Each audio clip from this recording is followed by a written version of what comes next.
Welcome to the With Pride and Grit podcast, a show dedicated to helping you navigate a season of transition in your life. I'm your host, Jen Pasquale, and as a 16-year military spouse, I know firsthand how challenging life's transitions can be. I also know it's an opportunity for growth, discovery, and new beginnings. In this season of With Pride and Grit, we're sharing stories of military spouses who are or have successfully transitioned to civilian life.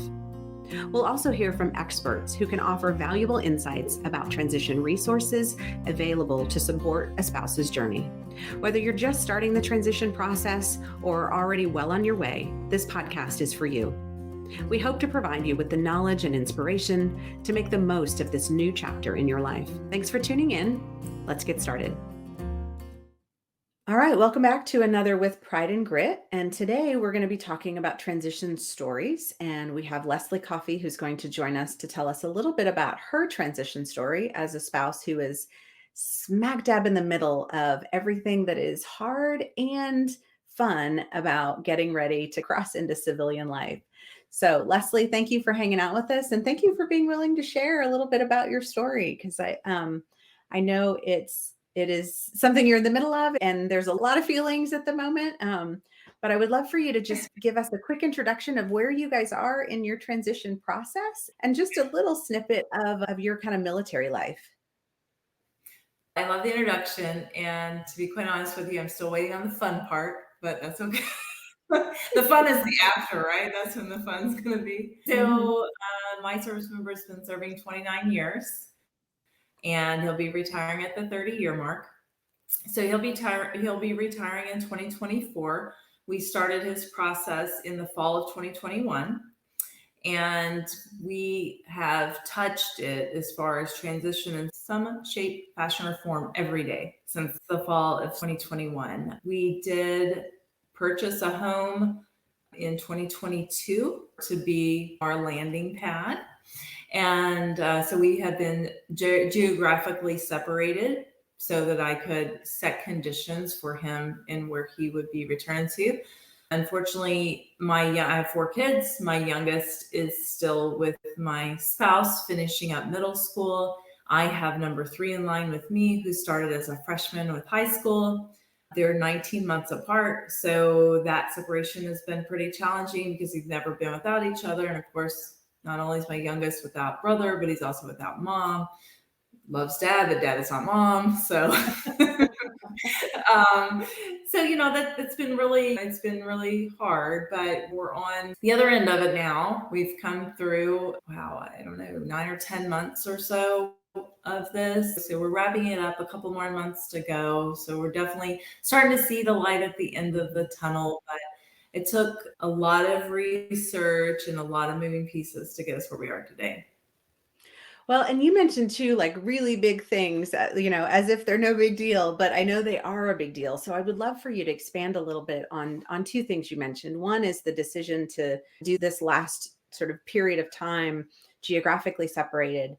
And then also the decision to find a spot. I know for a lot of folks, the decision of like, where do we want to go? Where do we want to land? That can be really overwhelming.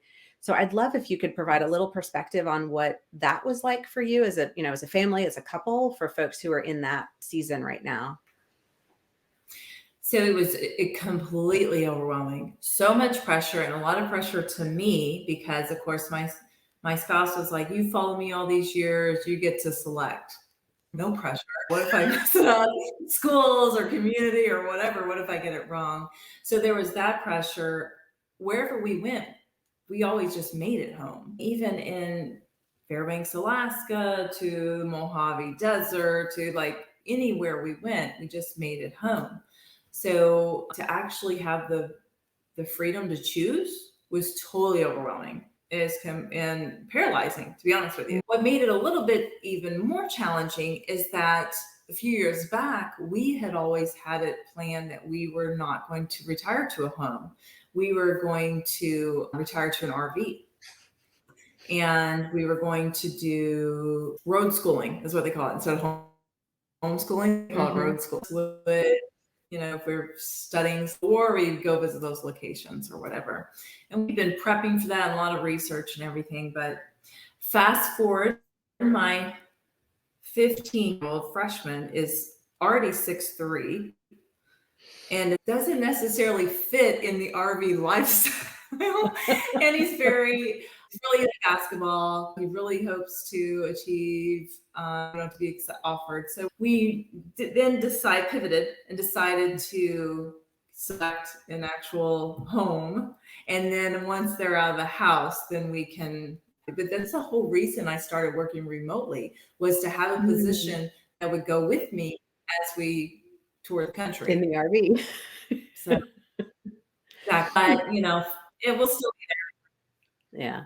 Mm-hmm. No, for sure. You guys, I'm sure you'll get to that eventually. It will be, and it'll probably be a little easier with 2 versus 4 or 5. So that'll probably be worth waiting on. The decision to GeoBachelor, was that something you guys had talked about as a possibility, or was it really out of left field for you to realize that made the most sense given your circumstances? No, not at all. I'd say that the decision to GeoBatch was the VAs, because to get a VA home loan, you have to be in the home as your primary residency within 60 days of closing. So we've got family in the area. If we needed to buy someplace and just have somebody check on it, or like my son to stay in it, our daughter to stay in it for us, that would be an option. But the VA, by regulation, if you're having a VA home loan, that has to be your primary residency within 60 days. So that's really what springboarded that decision that we had to. I was definitely not a fan. This is our first time that we've voluntarily separated. We've always involuntarily with the military deployments and whatnot, and there's even times where my workplace tried to do everything to keep me from moving. And I always had to tell them, no, it's a pact. We don't voluntarily separate.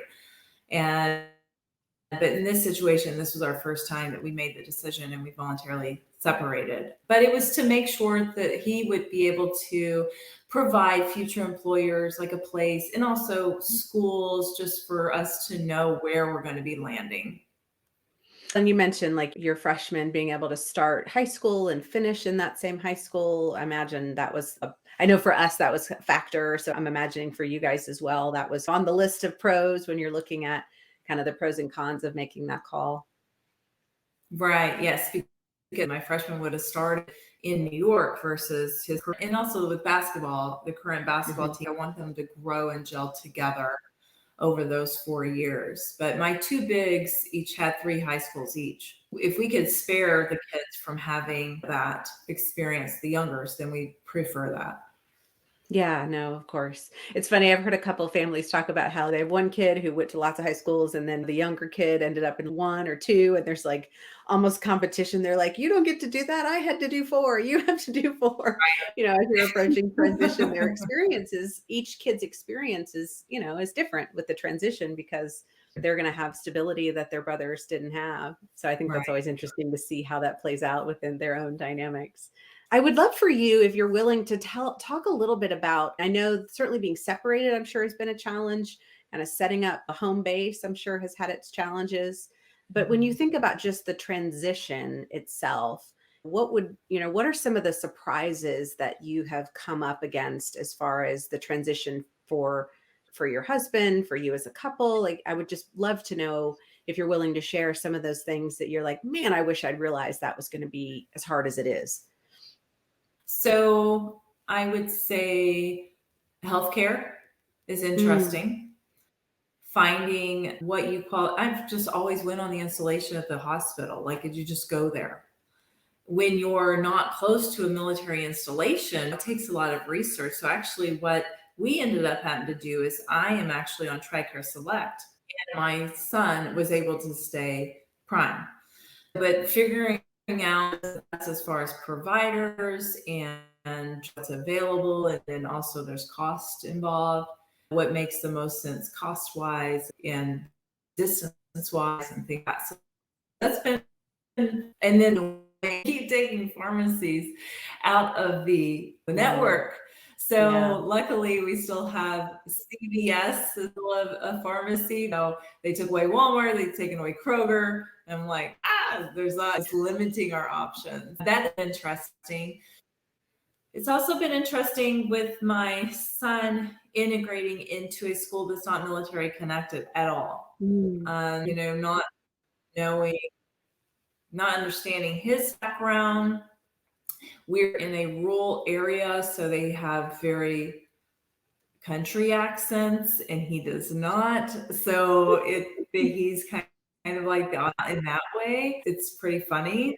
And then also understanding the different backgrounds that these kids come from. Even though we did a lot of diligent research to find a very safe community, found top-notch school district, they're like all 5 stars across the board, still just outside of the military, the struggles that civilian families go through and the different challenges that are unique has been very eye-opening for my son.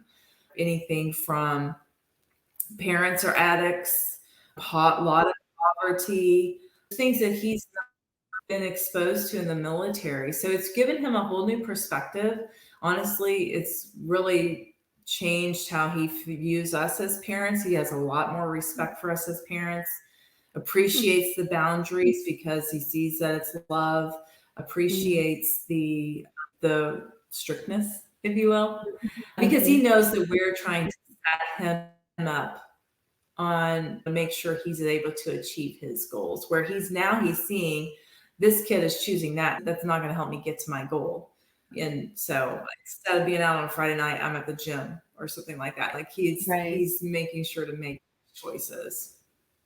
No, it's really interesting because I know there's not a lot of talk, probably not as much as there should be, that there definitely is some talk about transition. And I know within our audience, we've talked about transition's impact on our kids. And I think sometimes I've always thought of it through the lens of, they might struggle to adjust to stability. Like I know that's what we saw is all of a sudden nothing's changing, or our room isn't changing, our friend circle isn't changing. And it's weird to keep things the same. That doesn't feel comfortable because that's not what I've known. That's been the struggle that we've seen. But I can mirror some of what you're saying in terms of just when you've lived in that military bubble, you've lived in base housing or kind of had instant access to people. There's so much from a skill set perspective that our kids have to learn when they're not in that military bubble anymore. And I don't think I fully appreciated how many things there might be that they would have to learn that they just didn't gain exposure to in our military life. There's lots they gained exposure to that their peers might not have, but there's definitely some stones that we end up turning over in transition that we didn't expect. He's come across friends, for example, one that just loves to see the beach, but she's afraid of beach. She's never been to a beach. And he's just, I've been to like all the beaches. Like, how do you, all the coasts, Alaska, California, Georgia. Yeah. And she's not really left 2 states.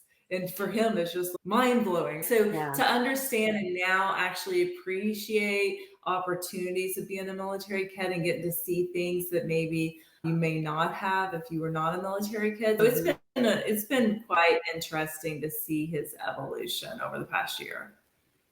So how far out are you guys now from, so you said next year is the retirement date? Yes. Is that right?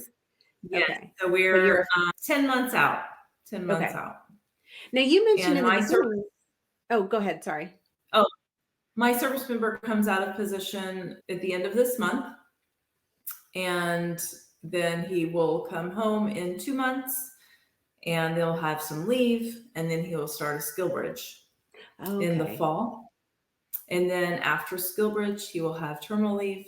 And then he'll officially retire next February 2024. That'll be here before you know it. Oh, no. I would love, as we close out, if you wouldn't mind sharing any resources in particular that you feel have really helped both you and him in terms of just making the transition as informed as possible. So I would say the best gift you can give yourself is time, which is why we started fall of 2021 in a promise we touch it every day. We have a military transition war room dedicated to it. There's a giant map the size of the wall, and we had pinpoints, and we researched every community, all the data, all the metrics. Like it was a whole process, trust me, to get to where we are today. And then of course we competed for this home in the middle of all the madness that was going on this summer. But so the gift of time, starting the medical process early. He still has 3, if not 4 appointments every week.